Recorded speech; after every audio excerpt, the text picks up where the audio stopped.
चट्टान सी हिम्मत और जज्बातों का तूफान लिए चलता है। चट्टान सी हिम्मत और जज्बात का तूफान लिए चलता है। बिता देता है एक उम्र औलाद की हर आरज़ू पूरी करने में, और उसी पिता के कई सपने बुढ़ापे में लावारिस हो जाते हैं। नमस्कार दोस्तों, स्वागत है आप सभी का मेरे चैनल शर्मा शोकेस में। आज शर्मा शोकेस में एक मोटिवेशनल कहानी, एक सच्चाई के रूप में कहानी है। एक पिता जो एक उम्मीद है, एक आस है, परिवार की हिम्मत और उसका विश्वास है, पर वही परिवार के सदस्य जीविका के लिए अलग अलग शहरों में रहते हैं और ऐसी परिस्थिति में अपने माता पिता का पूरा ध्यान नहीं रख पाते हैं, और वो माता पिता अकेले ही उन बच्चों की एक पुकार, एक आस के लिए अपना जीवन गुजार देते हैं। एक पिता का बहुत ही दिल को छू लेने वाला दर्द एक कहानी के रूप में आप सबके सामने बयां कर रहा हूं, और यकीन मानिए ये कहानी नहीं, आज की सच्चाई है। तो सुनते हैं जनरेशन गैप।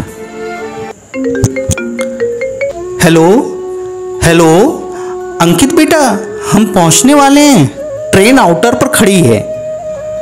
अच्छा पापा, मैं भी निकलता हूं ऑफिस से, बस 10 मिनट में स्टेशन पहुंच जाऊंगा, आप वेटिंग रूम में बैठिएगा, कहकर अंकित ने फोन काट दिया। उधर ट्रेन में बैठे राजेंद्र जी और उनकी पत्नी उर्मिला ने भी बड़े उत्साह से अपना बैग अटैची संभाल ली, क्योंकि दिल्ली का स्टेशन आने वाला ही था। गाड़ी भी रेंगने लगी थी।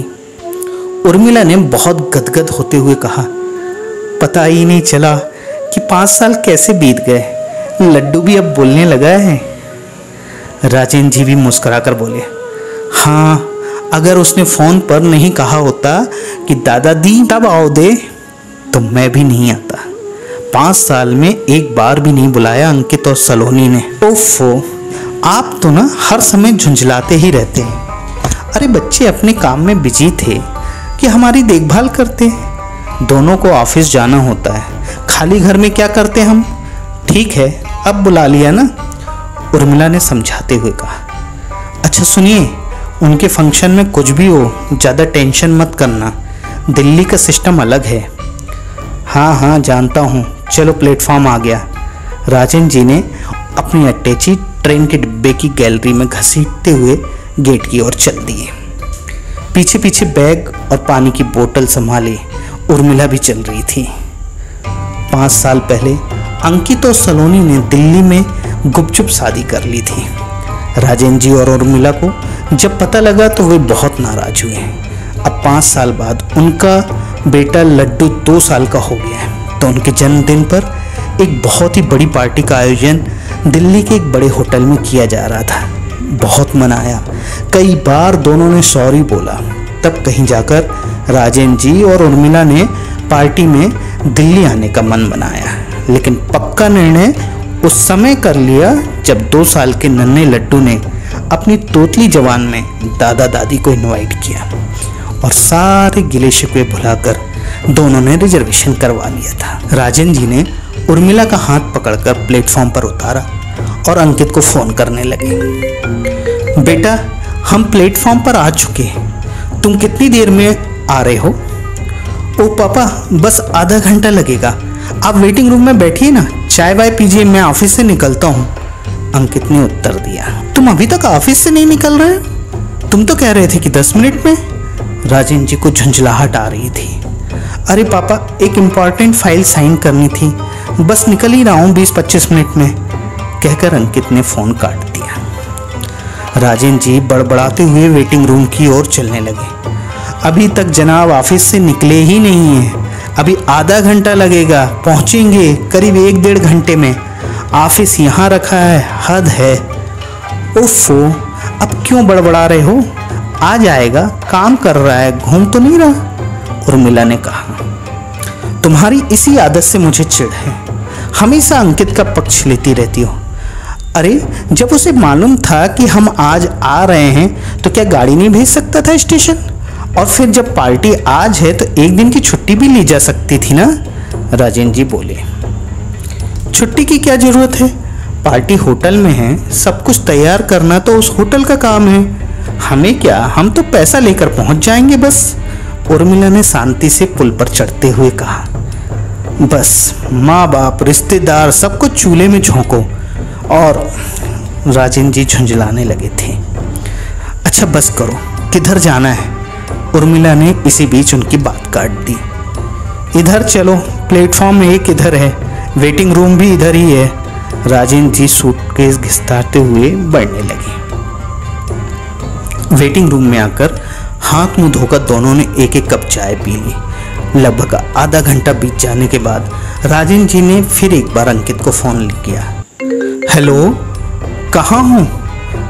बस पापा अभी पहुँचा, ऑफिस से निकल चुका हूँ, जरा होटल में कुछ एडवांस देकर स्टेशन पहुँच रहा हूँ, अंकित का जवाब था। फोन अपनी जेब में रखते हुए राजेंद्र जी खामोश होकर उर्मिला से कहने लगे, अभी होटल जा रहा है एडवांस देने, उसके बाद यहाँ आएगा।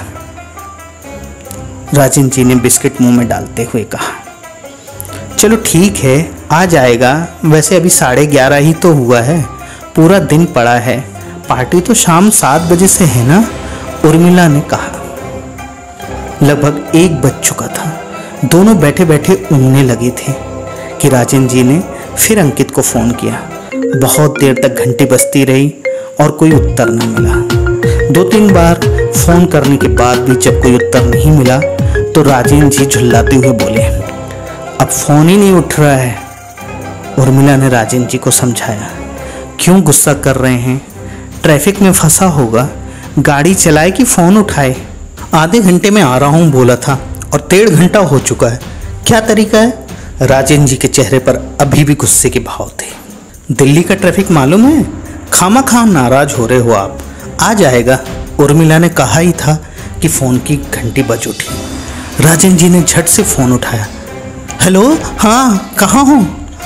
अंकित ने उत्तर दिया, अरे पापा सॉरी, मैं जाम में फंसा हूँ, पता नहीं कितनी देर लगेगी, मैं सलोनी को फ़ोन करता हूँ, वो आपको लेने आ जाएगी, उसका ऑफिस स्टेशन के पास ही है। जब उसका ऑफिस पास ही था तो पहले नहीं कर सकता था?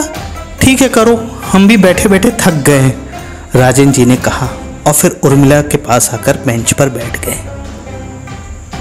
प्रतीक्षा करते करते 1 घंटा और बीत गया। लगभग 2 बज चुके थे, भूख भी लगने लगी थी और धैर्य भी साथ छोड़ रहा था।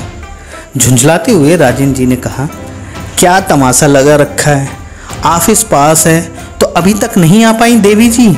अच्छा बेवकूफ़ बनाया बड़े शहर वाले भी, अरे हमें पता भी नहीं बताया, वरना हम खुद ही पहुंच जाते। आप बहुत जल्दी नाराज हो जाते हैं, अपना काम एकदम छोड़कर कोई कैसे आ सकता है? आ जाएगी, वैसे भी पहली बार उसे देखेंगे, अब तक तो केवल फोटो में ही देखा है। अच्छा आप कुछ खा लीजिए, कहते हुए उर्मिला ने पूड़ी, आलू और अचार डिस्पोजेबल प्लेट में लगाया और प्लेट राजेंद्र जी के सामने बढ़ा दी। भूख जोरों की लग रही थी, अतः सब कुछ भूलकर राजेंद्र जी ने पूड़ी आलू खाए, पानी पिया और एक चाय का ऑर्डर और देकर इंतजार करने लगे। लगभग 2:45 बज चुके थे पर अभी तक कोई आया नहीं था। राजेंद्र जी ने फिर फ़ोन किया तो अंकित ने कहा, अरे पापा मैं तो समझ रहा था कि सलोनी आपको लेने आई होगी, मैं तो बड़ी मुश्किल से जाम से निकलकर घर की तरफ जा रहा हूँ, मैं अभी सलोनी से बात करता हूँ, और फ़ोन काट दिया। राजेंद्र जी एकदम शांत होकर बैठ गए। उर्मिला बेंच पर पैर पसार चुकी थी। लगभग 20 मिनट बाद फिर अंकित का फ़ोन आया। हेलो पापा जी, सलोनी पहुँच रही है अभी, आप इंक्वायरी ऑफिस पर पहुँच जाइए। राजेंद्र जी ने झटपट उर्मिला को उठाया और अपनी अटैची बैग संभालते हुए इंक्वायरी ऑफिस पर पहुँच गए। लगभग आधा घंटा तक खड़े खड़े थकने के बाद पास ही पड़ी बेंच पर बैठ गए और घड़ी देखते हुए बोले, लो 3:30 बज गया और अभी तक हमारी सुध नहीं आई इन लोगों को, तुम्हें क्या हुआ, are you okay? Urmila ji के चेहरे की ओर देखकर राजेंद्र जी बोले, पता नहीं क्यों एकदम से पेट और सिर में दर्द होने लगा। उर्मिला ने दर्द के कारण मुंह बिगाड़ते हुए कहा, अच्छा चलो वेटिंग रूम में चलो, वहीं लेट जाना, जब सलोनी आएगी तो मैं यहीं बुला लूँगा। अरे उसका नंबर तो पूछा ही नहीं अंकित से। राजेंद्र जी ने कहा, और दोनों वेटिंग रूम लौट आए। उर्मिला को बेंच पर लिटाना चाहा, लेकिन तब तक अन्य यात्री उस पर आकर बैठ चुके थे। अब केवल बैठने का एक ही स्थान शेष था जिस पर उर्मिला बैठ गई। राजेंद्र जी ने सलोनी का फ़ोन नंबर पूछने के लिए अंकित को कई बार फ़ोन लगाया, लेकिन फ़ोन नॉट रीचेबल बताता रहा। थक कर वह भी एक कोने में बैठ गए। अब शाम के 4:30 बज चुके थे। उर्मिला के चेहरे से पता लग रहा था कि उसकी तकलीफ बढ़ रही है। अब तो राजेंद्र जी भी परेशान हो रहे थे। एक बार फिर अंकित को फ़ोन मिलाया।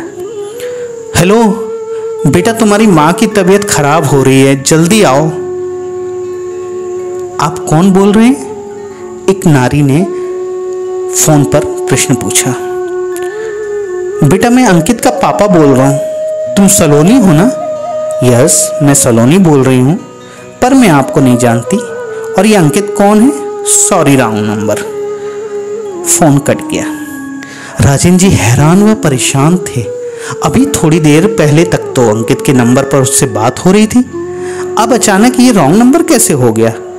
उनके चेहरे पर उदासी और परेशानी के भाव अब साफ साफ झलक रहे थे। उर्मिला भी अब कराहने की स्थिति में आ चुकी थी। उन्हें धैर्य बंधाकर कुछ दवाइयां लेने वह स्टेशन के बाहर निकल आए। यहाँ वहाँ देखा, कोई मेडिकल स्टोर नजर नहीं आया। आने जाने वालों से पूछते हुए थोड़ी दूरी पर एक मेडिकल तक पहुंचे, लेकिन उसने ऐसे कोई भी दवा देने से मना कर दिया और पहले डॉक्टर को दिखाने की सलाह दी। राजेंद्र जी दुखी हो रहे थे। इधर उधर देखकर सड़क पार करके स्टेशन की ओर बढ़ गए। जेब से फोन निकालकर फिर से अंकित को फोन किया। हेलो अंकित बेटा, तुम्हारी माँ की तबीयत बिगड़ रही है, तुम कहाँ हो? उनकी बात पूरी भी नहीं हो पा रही थी कि सॉरी रॉन्ग नंबर सुनकर वह चुप हो गए। रुआंसा सा चेहरा लिए वे स्टेशन पर वेटिंग रूम में लौट आए। उर्मिला अभी तक कराह रही थी। राजेंद्र जी को देखकर पूछने लगी, कितनी देर में आएगा अंकित?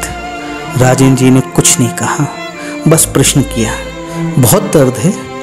हाँ में सिर हिलाने के बाद उर्मिला ने फिर पूछा, कितनी देर? चलो बाहर किसी डॉक्टर को दिखा दूं, पता नहीं क्या हो गया अचानक। उर्मिला की बात काटते हुए राजेंद्र जी ने उन्हें उठाने लगे। अरे अंकित कब आएगा? आप कहाँ परेशान हो रहे हैं? अंकित को आने दीजिए, वही दिखा देगा, उर्मिला ने कहा। राजेंद्र जी ने उर्मिला से बिना नजरें मिलाए कहा, पता नहीं कब आएगा और तुम कब तक दर्द सहती रहोगी। चलो बाहर चलो, कोई ना कोई डॉक्टर मिल ही जाएगा। उर्मिला चलने को खड़ी हुई, पर लड़खड़ाकर फिर बैठ गई। नहीं चला जा रहा है, लगता है पैरों में जान ही नहीं रही। अरे हिम्मत तो करो, आओ मैं पकड़ लेता हूँ। और राजेंद्र जी ने उन्हें सहारा देने की कोशिश करने लगे। नहीं रहने दो, मुझे लिटा दो बस। उर्मिला ने आंखें बंद कर ली और वहीं पड़ी बेंच पर लुढ़कने लगी। राजेंद्र जी अब बहुत विचलित हो गए। जैसे तैसे उर्मिला को लेटाकर फिर फोन निकाला और ना चाहते हुए भी नंबर मिलाया, लेकिन नॉट रीचेबल ही सुनते रहे। लाचार मजबूर राजेंद्र जी की आंखें उर्मिला के दर्द में डूबे चेहरे पर पड़ते ही बाहर आई। उनकी इस हालत को वेटिंग रूम का सहायक बहुत देर से नोटिस कर रहा था। वे रुमाल से अपनी आंखें पोंछ ही रहे थे कि वो उनके पास आकर बोला, क्या हुआ अंकल, कोई परेशानी? राजेंद्र जी ने गीली आंखें लिए भर्राए गले से सारा हाल कह सुनाया। सहायक बोला, अरे अंकल, आप किस चक्कर में पड़े हैं? ये दिल्ली है, आपका बेटा और बहू, कोई आपको लेने आने वाला नहीं है। आप मेरी सलाह मानो, पहले आंटी को डॉक्टर को दिखाओ, फिर गाड़ी में बैठकर वापस घर चले जाओ। ये दिल्ली जितनी बड़ी है, यहाँ लोगों के दिल उतने ही छोटे हैं। रुकिए, मैं अभी डॉक्टर को बुलाकर लाता हूँ। सहायक चला गया। राजेंद्र जी उसकी बातों को याद करके सोचते हुए उर्मिला के चेहरे की तरफ देखने लगे। लगभग 10 मिनट बाद वह सहायक डॉक्टर को साथ लेकर लौटा। डॉक्टर ने चेकअप किया और कुछ दवाइयां लिखकर राजेंद्र जी को पर्चा पकड़ा दिया। राजेंद्र जी ने डॉक्टर से फीस पूछी, लेकिन डॉक्टर ने यह कहकर मना कर दिया कि आप मेरे माता पिता की तरह हैं, आपसे कैसी फीस? आप जल्दी चलकर मेरे साथ ये दवाइयां ले लीजिए, मेरा मेडिकल स्टोर भी यहीं है। राजेंद्र जी डॉक्टर के पीछे जाने को उठे, तभी सहायक ने कहा, अंकल आप आंटी के पास बैठिए, मैं दवाइयाँ लेकर आता हूँ। डॉक्टर और सहायक को जाता हुआ देखकर राजेंद्र जी को आश्चर्य हो रहा था कि इस शहर में जहाँ अपने भी बेगानों जैसे हो गए हैं, ये बेगाने लोग मेरी मदद कर रहे हैं। राजेंद्र जी उर्मिला के पास बैठ गए। लगभग 15-20 मिनट के बाद सहायक लौटा, उसने दवाइयाँ राजेंद्र जी को दे दी।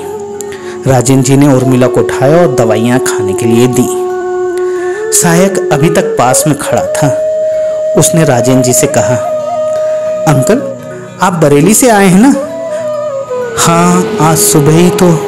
राजेंद्र जी अपनी बात पूरी भी नहीं कर पाए थे कि सहायक ने कहा, जी मैंने देखा था अंकल, वही गाड़ी अभी 1 घंटे बाद इसी प्लेटफॉर्म से वापस जाएगी। यदि आप मेरी सलाह माने तो वापस चले जाइए, क्योंकि आपको लेने यहाँ कोई नहीं आएगा। अभी 4 दिन पहले आप ही की तरह एक अंकल आंटी पंजाब से आए थे। इसी वेटिंग रूम में 2 दिन तक अपने बेटे का इंतजार करते रहे, लेकिन वो नहीं आया और अंत में उन्हें भी वापस जाना पड़ा। वैसे यदि आप चाहें तो मुझे अपने बेटे का पता बता दें, मैं आपको आपके बेटे के पास पहुंचा। वो बात पूरी भी नहीं कर पाया था कि राजेंद्र जी ने जेब से 500 का निकाल कर नोट उसकी तरफ बढ़ाते हुए कहा, लो बेटे, दवाई के पैसे ले लेना और हम दोनों का वापसी का टिकट भी ले आना। नोट लेकर सहायक चला गया। उर्मिला को दवाई से आराम मिलने लगा था। बरेली की ओर वापस जाने वाली ट्रेन भी प्लेटफॉर्म पर लग रही थी। टिकट लाकर और ट्रेन में आराम से बैठाकर सहायक ने कुछ बिस्किट, नमकीन, जूस के पैकेट, फल भी उर्मिला को दे दिए और उनके पास बैठकर अपने परिवार की बातें करने लगा। गाड़ी का सिग्नल हो चुका था। सहायक ने दोनों को उनकी यात्रा के लिए शुभकामनाएं दी और उनके पैर छूकर वहां से चला गया। गाड़ी भी प्लेटफॉर्म से धीरे धीरे आगे बढ़ने लगी कि तभी फोन की घंटी सुनकर राजेंद्र जी ने फोन उठा लिया। हेलो हेलो, पापा कहाँ हैं आप? अंकित फोन पर पूछ रहा था। कुछ देर तक उसकी आवाज सुनने के बाद सॉरी, रॉन्ग नंबर कहकर राजेंद्र जी ने फोन बंद कर दिया और खिड़की से बाहर तेजी से पास होते हुए स्टेशन को देखने लगे। दोस्तों, क्या हालत हो रही होगी राजेंद्र जी की, क्या गुजर रही होगी उर्मिला जी के दिल में। सच कहा है, अपने बुजुर्गों को सम्मान देना होगा। आखिर वो आज जो कुछ भी हैं, आज हम जो कुछ भी हैं, अपने बुजुर्गों के कारण ही तो हैं। अंत में मैं यही कहूँगा कि हमें एक स्वस्थ मजबूत समाज की रचना के लिए अपने बुजुर्गों के मार्गदर्शन और साथ ही साथ उनकी मार्गदर्शन पर चलते हुए युवाओं के जोश की आवश्यकता है, ना कि उनकी अवहेलना करके उनको तिरस्कृत करते हुए एक टूटे समाज की रचना करने में। उम्मीद है आज की इस कहानी से बहुत से लोगों को सबक मिला होगा। तो वो सबक हमेशा से याद रखिए और मेरे चैनल से इसी तरह जुड़े रहिए। नमस्कार।